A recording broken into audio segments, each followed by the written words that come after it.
Quando desencarnamos, conhecemos nosso mentor espiritual? A gente nunca deve estabelecer uma regra absoluta para as coisas que dizem respeito aos homens.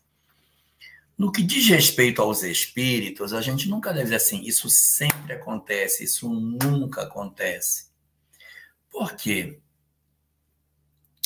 Porque, na verdade, as leis elas são regidas de maneira por uma regra que pode até ser uma regra abrangente, mas quando se fala do ser humano, ela não obedece uma coisa absoluta.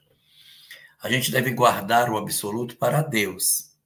Todos, sempre, nunca e nenhum, a gente guarda quando é Deus na jogada. Quando entra o espírito, quando entra o elemento humano, a gente diz geralmente, frequentemente, a mais das vezes é comum, a mais das vezes costuma acontecer, mas nunca se diz sempre.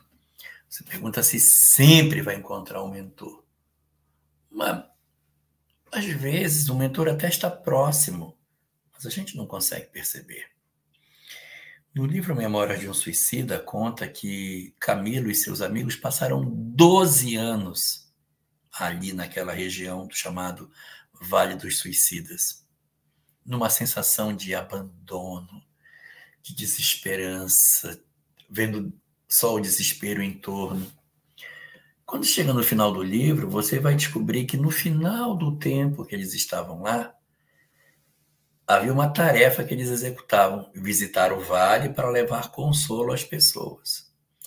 E ele vai descobrir no final da obra que ele nunca esteve sozinho no vale. Ele não via, mas entidades benfeitoras transitavam entre os desgraçados, oferecendo lenitivo, ajudando para que eles se recuperassem. Depois que ele se recupera do trauma do suicídio, ele passa a ser um daqueles agentes que vai atuar no mundo espiritual sem que os que ali estão consigam perceber. Então, eu tenho uma situação na qual o mentor está presente, mas o protegido não percebe. Eu tenho uma segunda situação em que o protegido afasta-se do mentor, desconecta-se do mentor e segue para outras regiões por interesse próprio, mergulhando nas sombras. E temos a situação outra, onde o mentor vem nos receber no momento da nossa desencarnação.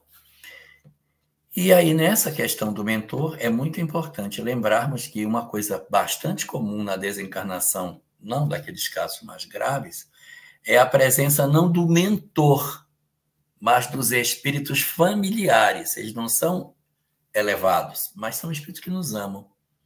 Pai, mãe, irmãos, esposa, companheiros de trabalho, amigos, parceiros do movimento espírita, costumam nos receber nas portas da chamada morte para dizer que nós estamos entre amigos, entre amados, para dar um sentido de naturalidade na continuidade da existência.